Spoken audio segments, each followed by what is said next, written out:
Welcome into the Rumor Mill podcast. I'm Preston Markland. I'm here with Colin Romaglia this week. It's great to be here, Preston. This week, we're going to be talking about Manny Machado going to the Padres. Normally on this podcast, we're going to be talking about free agent rumors and the rumor mill as it regards to trades in Major League Baseball, the NBA, the NFL, and the NHL.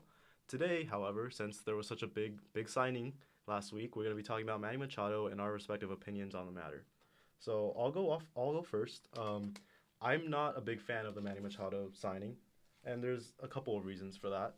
The first reason would be that an athlete's prime is when you're 27 or 28 years old, and Manny Machado right now is 26. The Padres are counting on all their prospects to come up and make a big impact as soon as they hit the Major League field. They're relying on Manny Machado to lead them to a World Series, and frankly, I'm not sure how much of a leader Manny Machado is. He's gotten in numerous on the field incidents. He was quoted during the last World Series as saying that he's not Johnny Hustle and that he never will be. And I'm not sure that's the kind of guy that you want leading your young crop up and leading them into the major league grind and the major league lifestyle. If you look at the Astros and the Red Sox of the past two World Series winning teams, the Astros in 2017. Their big prospect was Carlos Correa, their first overall pick, and it took him 3 years to win a World Series since his major league debut. He made his major league debut in 2015 at the age of 20, and the Astros obviously won the World Series in 2017. If you look at the Red Sox in 2018, Andrew Benintendi was their big prospect that was supposed to come up and fill a hole right away. He came up in 2016. He hit 295, and he was off to a great start. And it took him 3 years to win the World Series too. You can't just expect to bring all of these guys up with no established major league talent and win a World Series within 4 to 5 years. The Astros already had a bunch of pieces in place, as did the Red Sox. They didn't bring these guys up as rookies and expect them to contribute as big parts of their team. It's just not a realistic opportunity for them to show what they really have. If you look at the Padres prospects, most of them are big position players. You have Fernando Tatis Jr., who's the number one prospect, who's a shortstop, and he's going to ultimately move Manny Machado to third base, where personally I think he's probably a better defender, although it is chronicled that Manny Machado prefers to play shortstop. Fernando Tatis is going to move him over there eventually, and assuming that he comes up and makes an impact right away this season, he'll be the first of the Padres' big crop of prospects to make the major league level. Luis Urias made a brief stint last year, but he didn't last very long, and he didn't have that much success, as did their catcher, Francisco Mejia, who hit 179 in his limited amount of major league time. You have big contracts in Eric Hosmer and Will Myers. Eric Hosmer hit 250 last year. He had a WAR just above 1. He wasn't a great contributor to their team, and that's the other big contract that they're tied into. So by the time that Eric Hosmer is 31, 32 years old, Manny Machado is going to be 29, 30 years old. That's when the crop of their prospects are supposed to be coming up through the system. When your two main big-name guys are starting to be on the decline, as Machado and Hosmer will be, it's going to be tough for those young guys to come up and make an impact right away. Not to mention the fact that Machado has a buyout after 5 years. So if Machado sees 5 years of development of the young guys and agrees that it's not in his best interest to stay with the Padres, he could just dip and go somewhere else. So you're relying on Mackenzie Gore, who had a 4.45 ERA in the minors last year, to somehow come up, make a big impact right away, and be the ace of your staff. And there is no pitching to be found in that Padres system other than Mackenzie Gore. Their ace this year will be Joey Lucchesi. He had an ERA in the 4s last year. It's just not sustainable to think that Lucchesi and Gore as your 1-2 punch is going to lead you to much postseason success. Like I said, I'm not a big fan of the Machado move. The timeline is a little bit messed up. I'm not sure how great of a leader he is. The Padres prospects are going to take a little bit of time to get to be major league ready, and by rushing them up, they're doing no favors to them or the organization. I don't think that the primes of the big athletes that they've signed align with the timetable that they give the young prospects to mature. So, yeah, I'm just not really a big fan of this Machado move. But, Colin, what are your thoughts on the matter? Well, I think I was brought in here to relieve some of the doom and gloom that's going on because I actually like this Manny Machado signing, and there's multiple perspectives the way you can look at this signing from a positive perspective.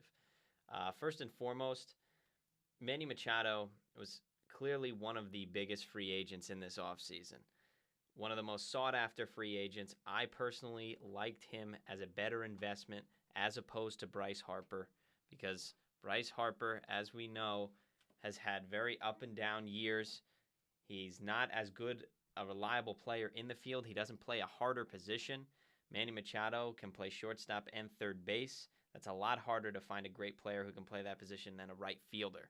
So clearly, the Padres, they had a chance to go after either Harper or Machado. They end up getting Machado. I think that's the safer investment, and I think it's definitely the person you put your chips on. Now, Machado as a player, maybe he's not the king of hustle, but he is the king of consistency. And that's relayed through how often he is on the field and just how eye-appealing his stats are from year to year. You look back all the way back to 2015 all the way through 2018, he has played 156 games or more.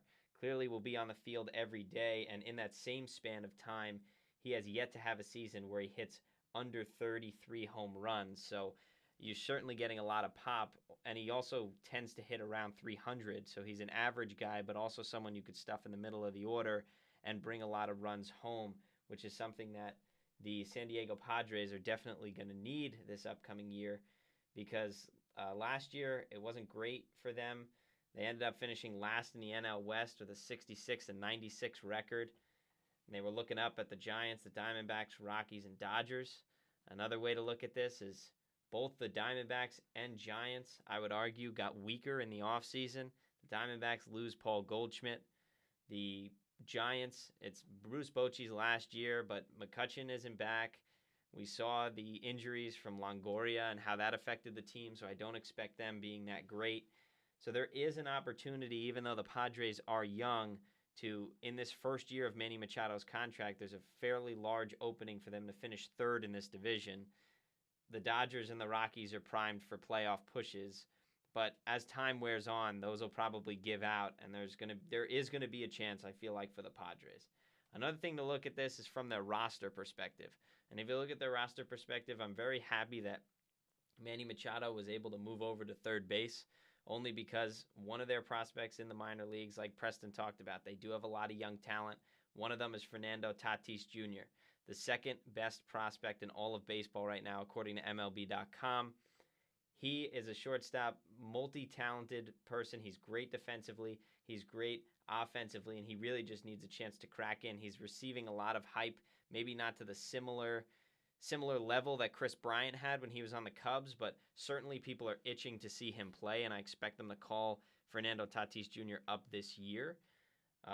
Manny Machado is going to provide a safe spot in the order, and he should better those around him. Manny Machado is now clearly the highest paid player on the team. The Padres go back-to-back years handing out really big contracts. They get Eric Hosmer for a measly 8-year contract, which was worth upwards of $144 million. And now you have Manny Machado, 10 years, $300 million.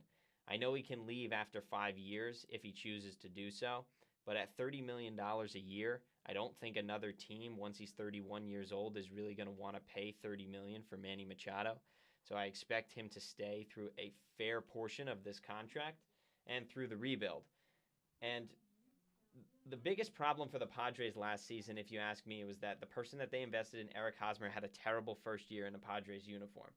Like Preston mentioned, he had 253. He only had 18 home runs and 69 RBIs, certainly not someone they really would have wanted. However, Manny Machado's signing is going to take all the media attention and everything that was plaguing Hosmer last year. It's going to take that off of him. So Hosmer, a very consistent hitter on the Kansas City Royals, should have a lot less pressure this year, and that should result in a better bounce-back year in 2019. So all of this combined, yes, the Padres are locking up a lot of money, but they're now betting in safer investments in Machado and Hosmer the past 2 seasons than they did in 2015 when they tried to throw together a James Shields, Craig Kimbrell, Justin Upton, Matt Kemp catastrophe that didn't even work out, and they still finished in the bottom half of their division. So this is certainly a smart investment, and going forward, even though maybe we might not see huge results in the first season, over time, this signing is going to be huge for the Padres. All right, thank you, Colin. Thank you for coming on this week. Next week, we'll be talking about hopeful Bryce Harper signing. There's some reports of some new markets in the hunt for Bryce Harper this week.